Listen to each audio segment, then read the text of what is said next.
Hello everyone, आप सभी का स्वागत है हमारे चैनल पर। तो कल हमने जो वीडियो बनाई थी उसमें हमने 25 MCQ सॉल्व कर चुके थे हम, और आज हम इस वीडियो में फिर से 25 इम्पॉर्टेंट MCQ सॉल्व करने जा रहे हैं।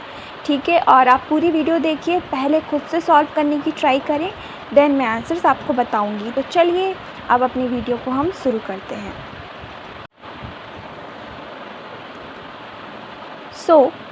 क्वेश्चन नंबर 26 इज़ जॉर्ज सिमल ने एकल, द्विक और त्रिक के रूप में समूहों का वर्गीकरण किया था, तो वो किस आधार पर इसको वर्गीकृत करते हैं?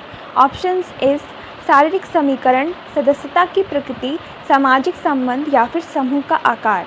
ये क्वेश्चंस एक PYQ है, बहुत बार पूछा जाता है, नेट एग्ज़ाम्स में तो काफ़ी बार ये आया है। एकल, द्विक और त्रिक के रूप में जो वो करते हैं जॉर्ज सिमल, तो वो करते हैं समूह के आकार के आधार पर। ध्यान रखिएगा। तो वो उनकी जो बुक है उस बुक का नाम है कॉन्फ्लिक्ट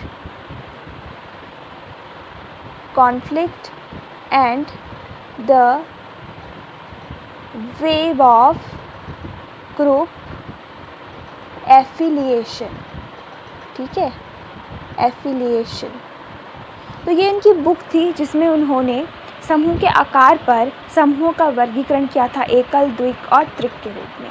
चलिए अब आगे बढ़ते हैं 27 पर।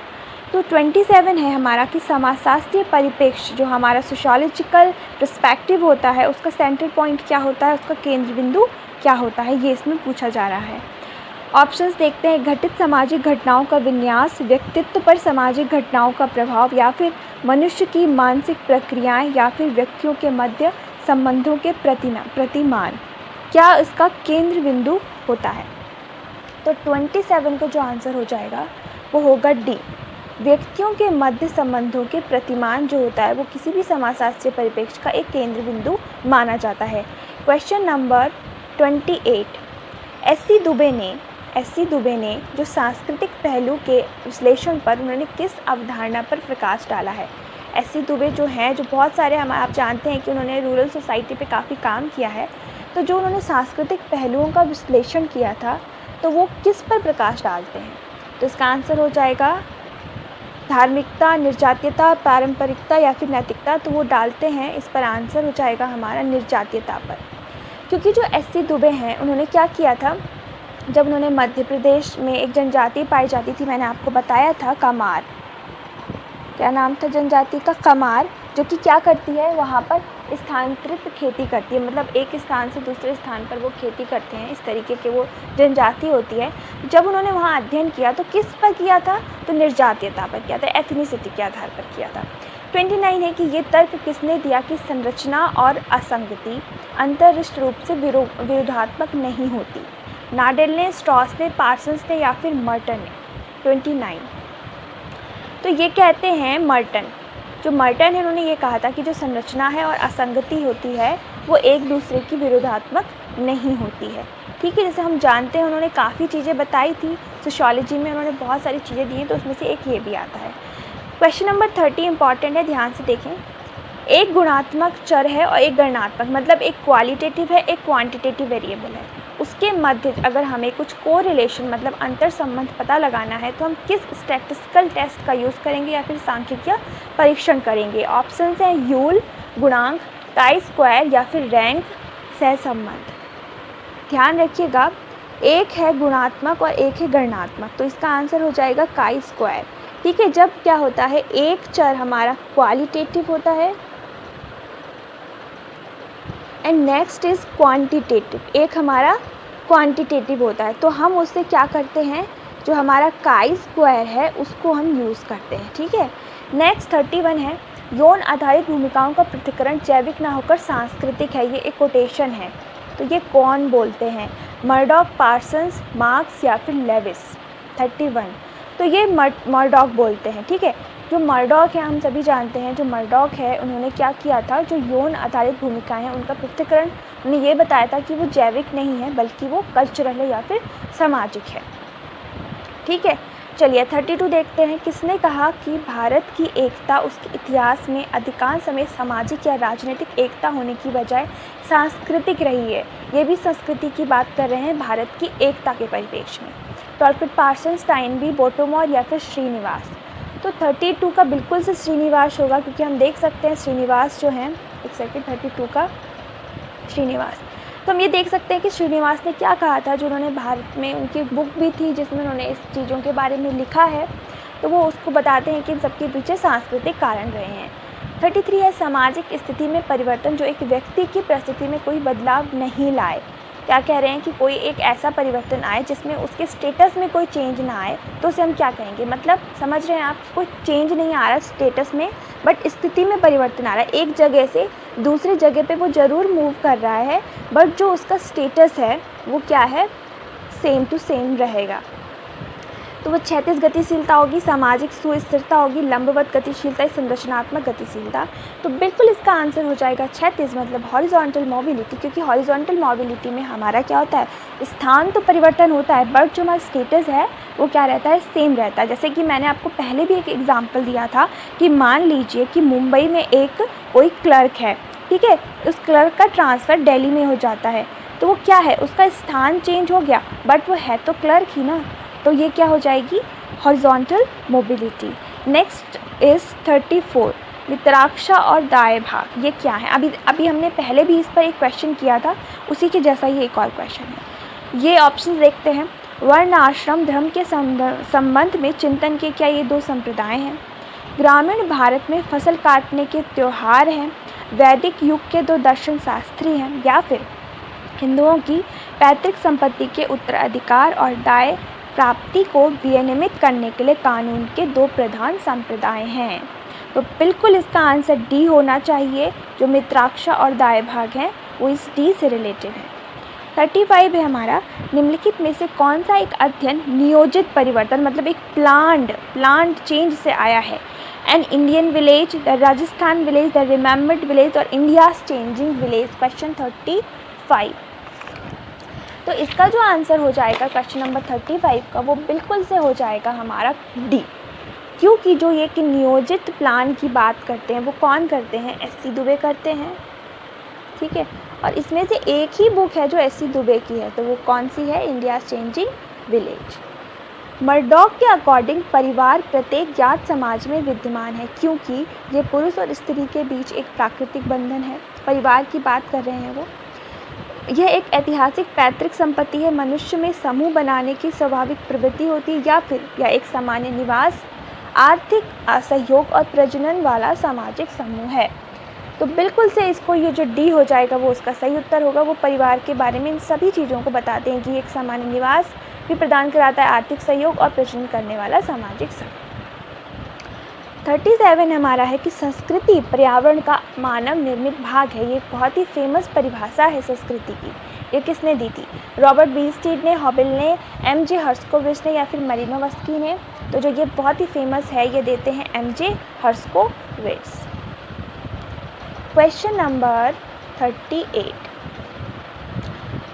है कि भारतीय संदर्भ में जो वोट बैंक है उसकी परिकल्पना किसने दी थी। ए.आर. देसाई ने, श्रीनिवास ने, योगेंद्र सिंह ने, एस.सी. दुबे ने। बहुत ही इजी क्वेश्चन है ये, सीधे सीधे पूछा गया, तो आंसर हो जाएगा एम.एन. श्रीनिवास, जो कि वोट बैंक की बात करते हैं। जनसंख्या घनत्व के सिद्धांत से कौन रिलेटेड है, population density, Malthus, Sadler, Spencer या डर्खाइम।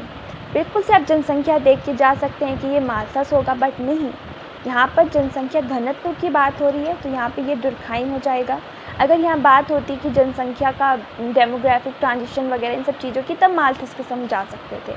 40 है चेतनात्मक संस्कृति की अवधारणा किसने दी है, मर्टा ने, सोरोकिन ने, टॉलकिट, पार्सन या कोजर ने। तो बिल्कुल 3 तरह की संस्कृति की बात करते हैं, एक होती है चेतनात्मक, एक होती है अनुभवात्मक और एक और संस्कृति की बात करते हैं।